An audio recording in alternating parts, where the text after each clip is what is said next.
Hello. हाँ बच्चों, जय माता दी। मैंने आपसे बोला था कि अगले दिन हम लोग मिलेंगे, तो पाठ 3 गौरैया मेरी सहेली, ये लेसन मैं आपको अच्छे से पढ़ाऊंगा और इसके प्रश्न उत्तर को भी मैं आपको बताऊंगा। तो मैंने आपके लिए बोला था, तो आप तैयार हो। आप भी आशा देख रहे होगे कि सर हम लोगों को नया कुछ देंगे, तो आज मैं नया लेके आया हूँ और फिर हम लोग अब नया सीखेंगे आज, है ना। गौरैया मेरी सहेली पाठ का नाम है और पाठ 3 है और ये 3rd यूनिट यानी तीसरी इकाई का पाठ 3 है।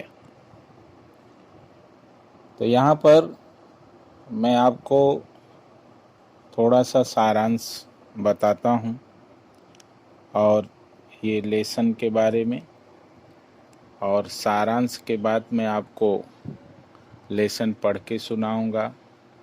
बीच बीच में थोड़ा जो कठिन होगा उसको मैं समझाने की कोशिश करूंगा, और उसके बाद आपके जो स्वाध्याय के प्रश्न दिए हैं वो स्वाध्याय के प्रश्न में आपको हल करके बताऊंगा, और लास्ट में आपको मैं गृह कार्य दूंगा, मतलब घर के लिए भी आप कुछ करो, वो मैं आपको काम भी बताऊंगा। तो आप लोग सब तैयार हो, तो फिर हम लोग शुरू करते हैं लेसन के सारांश के बारे में। यहाँ पर इस लेसन के जो लेखक हैं उनका नाम है हसन जमाल छिपाजी।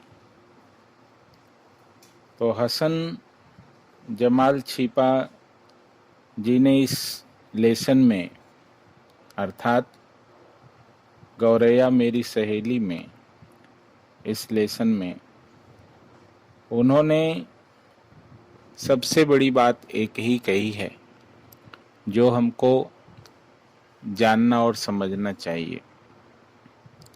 देखो,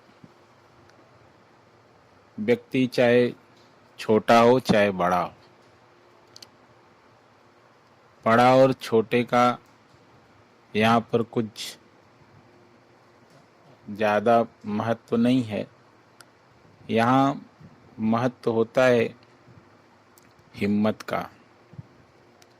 तो जब आप हिम्मती होते हैं तब किसी भी कार्य में आपको सफलता मिलती है, और जब आप हिम्मती नहीं होते हैं, आपके पास आत्मबल नहीं होता है, आप संयम से काम नहीं लेते हैं, थोड़े ही समय में आप विचलित हो जाते हैं, घबरा जाते हैं, तो आपको सफलता नहीं मिलती है।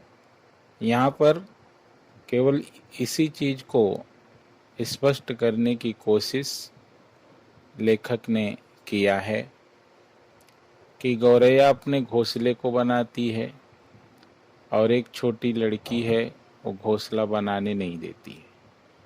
तो जैसे ही वो उसको वहाँ से हटाती है और घोंसला नहीं बनाने देती है, फिर 1 घंटे 10 मिनट के बाद फिर वो आ जाती है एक दिन का लेकर के घोंसला बनाने, और ऐसा सिलसिला 10 दिन 15 दिन चलता है दोनों के बीच में घर में। लेकिन फिर भी गौरैया हार नहीं मानती है और वो घोंसला बनाने में कामयाब हो जाती है। उसका तिनका गिर जाता है, बिखर जाता है, फिर भी उठाती, बार बार बनाती, लड़की उसको भगाती, लेकिन फिर भी वो आ जाती है, हार नहीं मानती, और उसके बाद वो घोंसला को बनाती। बाद में वो लड़की को भी उस गौरैया से शिक्षा मिलती है शिक्षा मिलती है कि जो हिम्मत वाले व्यक्ति होते हैं, जिनके अंदर मुकाबला करने की शक्ति होती है, और जो मुकाबला करने वाले व्यक्ति होते हैं वही व्यक्ति हार नहीं मानते। और हार नहीं मानने का मतलब ही है कि देर सबेर जो हार है वो आपका संघर्ष आपको जिता देता है। तो यही इस लेसन में दिया गया है। अभी मैं आपको ये लेसन पढ़ूंगा और आपको समझ में भी आएगा। उसके बाद मैं आपको स्वाध्याय के प्रश्न को भी हल करके बताऊंगा।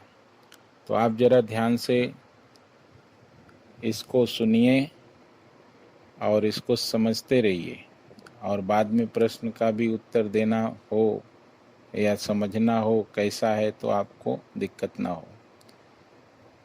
घोंसला लेसन में पढ़ रहा हूँ और आप सुनिए। वह घोंसला बनाती है, वह घोंसला बनाती मैं बिगाड़ती। ये कौन कह रहा है?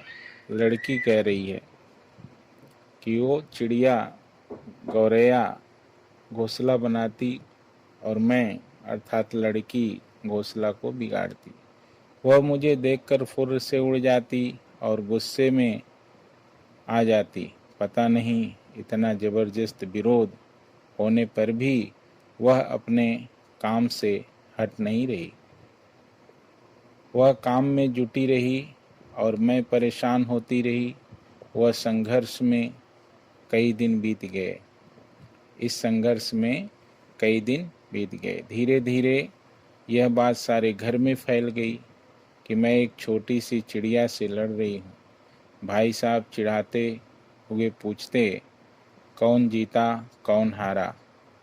धत तेरी की थक गई, वह भी नन्ही गौरैया से। भाई साहब जितना मुझे चिढ़ाते उतना ही मेरा पारा चढ़ता। एक दिन भाई साहब आए और हंसकर बोले, क्यों भाई, लड़ाई का क्या हाल रहा? ऐसा लगता है जैसे समझौता हो गया। मैंने कहा, भाई साहब अब जाने भी दीजिए। तो बेचारी गौरैया पर नाहक नाराज होती रही। लड़की ने कहा कि मैं बेचारी गौरैया पर नाहक नाराज होती रही। यह तो बड़ी हिम्मत वाली निकली, मुझे तो इससे सबक लेना चाहिए, सीख लेनी चाहिए। सबक का मतलब होता है सीख। सबक लेनी चाहिए। और मुकाबला करने वाले को कोई हरा नहीं सकता। वो क्या कह रही है लड़की कि हमको चिढ़ाइए मत कि मैं हार गई गौरैया जीत गई। ऐसी बात नहीं है। मैं पहले समझ नहीं पाई, लेकिन अब मुझे समझ आया कि वो छोटी सी गौरैया और मैं उससे कितनी बड़ी, लेकिन फिर भी मैं हार गई और वो जीत गई। तो छोटे भी प्राणी से, जीव से, मनुष्य से, कोई भी हो, उससे हमको ये सीख लेनी चाहिए कि यदि उसमें मुकाबला करने की हिम्मत है, संघर्ष करने की क्षमता है, तो वह जीत जाएगा और उसको कोई हरा नहीं सकता। इसलिए अब मैं उसको पसंद करने लगी हूँ। अब आप मुझे चिढ़ाइए मत, ऐसा उसने अपने भाई से कहा। भाई साहब आश्चर्य से मुझे देखते रहे और खिलखिलाकर मुझे देखते रहे और मैं खिलखिलाकर हंस पड़ी। लड़की को उनके भाई जो बड़े थे वो आश्चर्य से देखने लगे। आदमी आश्चर्य से कब देखता है? जब आप कभी छोटे होते हो और सामने वाला सोचता है कि इसके पास इतनी बुद्धि और इतनी क्षमता नहीं है, लेकिन जब अपने उम्र से उठ करके आप जब बड़े लोगों के जैसी बातें करते हो और ज्ञान की बातें करते हो और बौद्धिक क्षमता आपकी एक अलग होती है और एक सोच आपकी अलग दिखाई देती है, तो जो व्यक्ति उम्र में बड़ा होता है और उसको बहुत कुछ सीखने का समय मिला होता है और वो जानता रहता है, तो वो जानने वाला व्यक्ति आपके बारे में गहराई से सोचने लगता है कि है तो छोटा, लेकिन देखो कितनी अच्छी बात, कितनी बड़ी बात बोल रहा है या बोल रही है। तो फिर वहाँ पर आपको वह व्यक्ति आश्चर्य से देखता है। या जो कभी आपके बारे में न जानता हो और गलतफहमी हो गई हो कि ये व्यक्ति ऐसा है वैसा है, और आप कभी उसके सामने फेस टू फेस जब पढ़ें और फिर आप की असलियत के बारे में वो जाने, तब उसको आश्चर्य होता है कि भाई मैं तो गलत समझ रहा था इस इंसान को, लेकिन ये इंसान ऐसा तो नहीं है। तो कभी कभी परख में भी गलती हो जाती है और कभी कभी आश्चर्य तब होता है कि जब हम किसी के मुख से उसके हैसियत से ऊपर उठ करके कुछ ऐसी बातें सुनते हैं जो कि हम कभी सोच भी नहीं सकते, तब हमको आश्चर्य होता है। तो उसके भाई सोच रहे हैं कि ये छोटी सी है और इतनी बड़ी बात बोल रही है कि मैं समझौता कर ली और मुझे उससे मुझे उससे मुझे उससे सीख लेनी चाहिए, मुझे उससे सीख लेनी चाहिए और मैं मुझे उससे सीख लेनी चाहिए और मैं अब उसको अपनी सहेली बना ली और अब मैं उससे संघर्ष नहीं करती। जब ऐसी बातें करने लगी तो भाई ने सोचा कि ये तो एकदम से बदल गई है। आज भी वह गौरैया मेरे कमरे में है। देखो, आज भी गौरैया मेरे कमरे में है। अब उसके 2 बच्चे भी हो चुके हैं। मेरे कमरे में अब भी तिनके बिखरे रहते हैं। उन्हें मैं चुनकर एक कोने में रख देती हूँ। अब गौरैया मुझे बुरी नहीं लगती और अब गौरैया मुझे बुरी नहीं लगती, क्योंकि असलियत आप जान गए। जब आप किसी की असलियत जान जाओगे तो वह बुरा आपको नहीं लगेगा, और जब नहीं जानते हो तो अपने मन से ही कल्पना कर लेते हो, अरे ये व्यक्ति तो घमंडी है, ये व्यक्ति तो बड़बोला है, ये तो बुरा चाहता है। मतलब इस तरह के जब कल्पनाएं आपके अंदर रहेंगी और आप असलियत नहीं जानोगे तो उससे आप चिढ़ते हो। उसी तरह से और प्राणी जीव जिसके बारे में भी आप अभी देखो, कितने लोग हैं सर्प से डरते हैं, लेकिन जब सर्प उनकी भावना को जान जाता है और वो उनकी भावना को जान जाते हैं तो एक ही बगल में दोनों बैठते हैं और फिर कुछ भी नहीं होता है। तो भावनाओं को जानना जरूरी है। जब उसको ये लगेगा कि ये मेरे जान को इसको खतरा है और उसको लगेगा इससे मेरे जान को खतरा है और दोनों में संघर्ष होता है, फिर उसी में खतरा बढ़ जाता है। तो ये शंकाएं जो हैं, इन शंकाओं का हमको समाधान करना चाहिए और फिर असलियत जब हमको पता चलेगी तब हमको ये लगता है कि नहीं भाई, ये व्यक्ति तो बुरा नहीं था और हमने कुछ समय के लिए, थोड़े समय के लिए जान नहीं पाए और हम इसको ऐसा समझ बैठे। तो लड़की कहती है कि अब उससे हमको कोई शिकायत नहीं है। अब हम उसको अच्छी तरह से पहचान गए हैं कि वो संघर्ष कर रही थी अपना घर बनाने के लिए और उसने संघर्ष किया और अपना घर उसने बनाया। उससे भी हमको सीख लेनी चाहिए। वो इतनी छोटी है फिर भी वो हार नहीं मानी। उसी तरह से हम भी छोटे हैं, मनुष्य में अभी बच्ची जो है वो छोटी है, और कोई भी संघर्ष यदि हमारे जीवन में पड़ता है तो हमको भी हार नहीं माननी चाहिए। अब गौरैया मुझे बुरी नहीं लगती, आप मुझे साहस, अब उसमें, अब गौरैया क्या है, लड़की को बुरी नहीं लगती, कह रही कि उसमें मुझे साहस दिखाई देता है। गौरैया अब मेरी सहेली बन गई है। सहेली का मतलब होता है मित्र बन गई है, दोस्त बन गई है। और इस तरह से इस लेसन में दिखाया गया है। और आप यदि सामने होते तो मैं आपको कहता कि इसको उठ करके थोड़ा पढ़ो, उठ करके पढ़ो और पढ़ करके मुझको सुनाओ।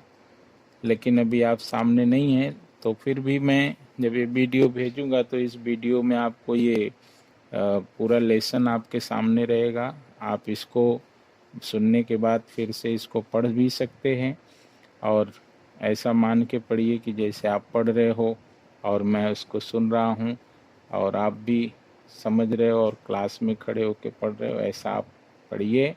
और कभी भी आप दूर हैं, अलग हैं, ऐसा भाव मन में मत लाइए।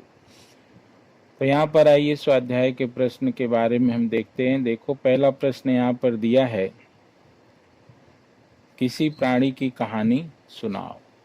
प्राणी का मतलब होता है जैसे जंगली जानवर, जो 4 पैर वाले होते हैं उनको हम प्राणी बोलते हैं।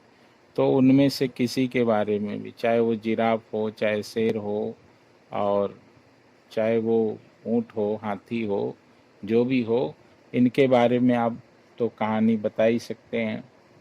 तो कहानी में आप बता दीजिए उनको कि इनके पास 4 पैर होते, एक पूँछ होती है, और इनके दांत ऐसे होते हैं, ये शिकारी होते हैं। मतलब इस तरह से आपको बताना है और सुनाना है। तो आप उसको कर लेंगे ना? ठीक। दूसरा प्रश्न दिया है जो कि महत्वपूर्ण है, यहाँ पर दिया है उत्तर दो। और दूसरे प्रश्न में देखो, क, ख, ग और घ, ये 4 प्रश्न दिए हैं। तो पहला प्रश्न मैं दूसरे प्रश्न का पढ़ता हूँ। गौरैया क्या बनाती थी? तो सीधा सा उत्तर है कि गौरैया घोंसला बनाती थी। लड़की का पारा क्यों चढ़ जाता था? लड़की का पारा क्यों चढ़ जाता था? तो भाई साहब उसको जितना चिढ़ाते थे उतना ही लड़की का पारा चढ़ जाता था। ये आपका प्रश्न का उत्तर हुआ दूसरे का। तीसरा, गौरैया से कौन सा सबक लेना चाहिए? गौरैया से कौन सा सबक लेना चाहिए? तो यहाँ पर देखो, वो कहती है कि अब मैं उससे नाराज नहीं हूँ। बताया ना मैं आपको। तो यहाँ देखो, आप हमको उत्तर में है कि गौरैया से हमको मुकाबला करने का सबक लेना चाहिए। गौरैया से हमको मुकाबला करने का सबक लेना चाहिए। अगला प्रश्न जो है वो प्रश्न है, गौरैया के कितने बच्चे हैं? तो आपको तो पता ही है, गौरैया को 2 बच्चे हैं। तीसरा प्रश्न, किसी भारतीय खिलाड़ी की जानकारी का अनुवाचन करना है। अनुवाचन का मतलब होता है वाचन करना और अनुवाचन करना। अनुवाचन का मतलब होता है कि उसको दोहराना। तो जिसके बारे में हम जानते हैं उसको हमको एक बार कोई बोलेगा, दूसरा उसको रिपीट करे। प्रश्न चौथा है, और ये खिलाड़ी के बारे में जैसे मैं थोड़ा बता दूं, जैसे सचिन तेंदुलकर हैं, कपिल देव हैं, क्रिकेटर हैं। उसके बाद बहुत सारे खिलाड़ियों के नाम आप जानते हो। तो किसी के बारे में भी आप थोड़ा सा उसको लिख करके, जान करके, उनकी जीवनी के बारे में, उनके खेल के बारे में, जैसे धोनी के बारे में आजकल लोग ज़्यादा जानते हैं, अभी वो नए नए दिखते हैं, बाकी तो पुराने थे तो उनको आप कम जानते हो। तो जिनको भी आप जानते हो उनके बारे में आपको थोड़ा सा बताना है कि वो कितना खेले, कभी खेले, कैसा खेले, उनका नाम क्या है, वो सब आप। अगर आपको ये नहीं भी मिलता है तो आप मोबाइल पे, गूगल पे आप जा कर के सर्च करेंगे तो आपको बहुत सारा वहाँ पर मिलेगा खिलाड़ियों का, तो वहाँ से भी आपको जानकारी मिल जाएगी। जिसको आप पसंद करते हैं उसका नाम डालेंगे, उसके बारे में आपको जानकारी मिल जाएगी। चौथा प्रश्न है कि सही और गलत का। यहाँ पर च, छ, ज और झ यानी 4 सही गलत की लाइनें दी गई हैं। उसमें उसने पूछा है कि आपने ये लेसन तो पढ़ा, पढ़ने के बाद कौन सा सही है कौन सा गलत है। अगर आपने अच्छे से पढ़ा होगा तभी तो आप जान पाएंगे, अगर अच्छे से लेसन नहीं पढ़ा होगा तो आपको बता पाना मुश्किल हो जाएगा। तो यहाँ पर पहला दिया है उसने, वह घोंसला बनाती मैं बिगाड़ती। तो इसको आप बिल्कुल सही करिए, एकदम सही है, क्योंकि हम लोगों ने अच्छे से पढ़ा है, ये हमको गुमराह नहीं कर सकते। और दूसरा है छ, भाई साहब जितना मुझे चिढ़ाते उतना ही मुझे आनंद आता। ये बिल्कुल गलत है, क्योंकि लड़की को जब भाई साहब पूछते तो उसका पारा चढ़ जाता था। वहाँ हमने लेसन में पढ़ा था, उसको गुस्सा आता था। पारा चढ़ना मतलब अत्यधिक गुस्सा आना, ये मुहावरा है। तो यहाँ पर देखिए लिखा है, भाई साहब जितना मुझे चिढ़ाते उतना ही मुझे आनंद आता। तो ये गलत है। अगला है, मैं तो नाहक बेचारी गौरैया पर नाराज होती रही। मैं तो नाहक बेचारी गौरैया पर नाराज होती रही। ये सही है। गौरैया अब मेरी दादी बन गई है। ये गलत, बिल्कुल गलत। गौरैया दादी नहीं बन गई है। अगर इसको सही करके लिखना होगा तो आपको ऐसा लिखना पड़ेगा, गौरैया अब मेरी सहेली बन गई है। तो जो गौरैया अब मेरी दादी बन गई है, ये असत्य है, गलत है। तो इस तरह से आपको मैंने बताया। तो पहला एक बार आप और जान लीजिए, जो पहला है वो सही है, और जो दूसरा है वो गलत है, और जो तीसरा है वो सही है, और जो चौथा है वो गलत है। अब आप आइए पांचवें प्रश्न पर। पांचवें प्रश्न में देखो, चित्र को देखकर पक्षियों को पहचानो और उनके नाम बताओ।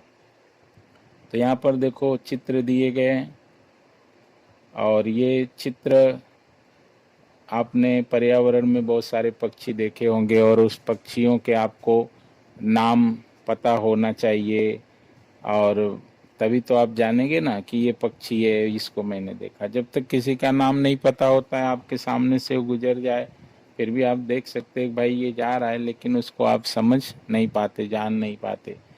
तो अगर कोई पूछ लिया तो आप बता नहीं पाते। तो इस तरह से आप जो है कर सकते हैं। तो यहाँ पर आप चित्रों को देखकर पक्षियों को पहचानो और उनके नाम बताओ। तो पहला जो पक्षी चित्र में दिख रहा है, देख रहे हैं ना, इसको हम बोलते हैं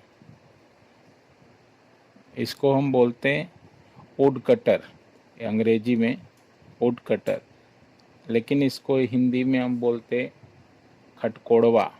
क्या बोलते हैं? खटकोड़वा। दूसरा जो पक्षी है वो देख रहे हैं आप, उसका नाम है बुलबुल। और जो तीसरा है वो देखिए, वो जो सफ़ेद कलर का दिख रहा है उसको हम बोलते हैं बगुला। और नीचे आप आइए, नीचे में जो सबसे पहले है उसको हम बोलते हैं बाज। और बीच में देखो लंबी गर्दन वाला जो पक्षी है उसको बोलते शुतुरमुर्ग। और लास्ट में देख रहे हो, आप जानते ही होंगे, उसको आउल बोलते हो, उल्लू बोलते हो। तो इस तरह से ये आपके पक्षियों के नाम हो गए। तो एक बार आप इसको ज़रा जल्दी जल्दी में देखते हैं। पहला है खटकोड़वा, दूसरा है बुलबुल, तीसरा है बकुला, चौथा है बाज, पांचवा है शुतुरमुर्ग, और छठवां है उल्लू। तो इस तरह से बच्चों आपको मैंने ये लेसन पढ़ाया। और इसमें देखो नीचे एक प्रश्न नंबर 6 दिया है, ज़रा उसको भी पढ़ते हैं। उसमें क्या है उसके बारे में थोड़ा सा देखते हैं। तुम्हारा बनाया हुआ चित्र प्रदर्शनी में लगाना है। बस्ते से निकालते समय चित्र फट गया तो तुम क्या करोगे? तो सिंपल सा सवाल है ये तो आप भी बता सकते हो कि थोड़ा सा फट गया तो क्या करेंगे? जो वाइट वाला सेलो टेप है वो लगा देंगे, नहीं तो गम है तो उसको चिपका देंगे। फटने की बात कर रहा है, पूरी तरह से खराब हो गया, कुछ दिख नहीं रहा है, ऐसी बात नहीं कर रहा है। तो कहीं थोड़ा सा फट गया तो उसको सेलो टेप लगा देंगे, नहीं तो उसको हम गम लगा करके चिपका देंगे, बना देंगे, फिर उसको प्रदर्शनी में रख देंगे। तो इस तरह से ये आपका, मैंने आपको क्या क्या पढ़ाया मैं आपको एक बार याद दिलाना चाहता हूँ। सबसे पहले मैंने आपको सारांश बताया, सारांश में इस पाठ का उद्देश्य बताया। दूसरा, मैंने इस लेसन को पढ़ा और बीच बीच में थोड़ा सा आपको समझाया और आप ये लेसन समझ गए। और तीसरा, मैंने स्वाध्याय के प्रश्न के जो दिए हैं उनके उत्तर आपको बताए। इतना मैंने किया और इस तरह से ये लेसन पूरा हो गया। अब मैंने शुरू में एक बात करी थी जो कि आपको याद होगी, और वो बात ये थी कि मैं आपको गृह कार्य भी दूंगा, क्योंकि घर पे आपको कुछ करना है ना। तो गृह कार्य में यही है कि जो मैंने प्रश्न के उत्तर बताए उसको आप ये वीडियो बार बार देखो, वीडियो को थोड़ा रोको, समझो, और प्रश्न के जो उत्तर स्वाध्याय के बताए, जो चित्रों के नाम बताए, उनको सब अपनी कॉपी पर लिखो और लिख करके उनको याद करो। और ये आपके पास बुक होगी, नहीं होगी तो भी आप को चिंता करने की बात नहीं है। ये जब आप मेरा वीडियो देखोगे तो इसमें आपको, आपके सामने ऐसा होगा जैसे बुक रखी है, स्क्रीन पर सब कुछ आपको दिखेगा और आप उसको बिना बुक के भी कर सकते हो, इसलिए चिंता करने की बात नहीं। एक बात मैं आपसे और कहूँगा कि ये जो वीडियो मैं भेजता हूँ तो मेरे वीडियो को देखने के बाद आप YouTube पर जाइए, नीचे देखो वीडियो में एक लाइन लिखा हुआ रहता है अंग्रेजी में, उस पर आप क्लिक करो और मेरे YouTube चैनल पे जाओ और YouTube चैनल पर मेरे द्वारा भेजे गए बहुत सारे वीडियोस आपको मिलेंगे और उसमें मैंने और सारे चीज़ें भेजी है। जो कुछ आप चाहते हो तो सुन सकते हो, देख सकते हो। तो आप उसको वहाँ जाने के बाद लाइक करो, उसको सब्सक्राइब करो, और जिससे कि और लोगों को भी लाभ होगा।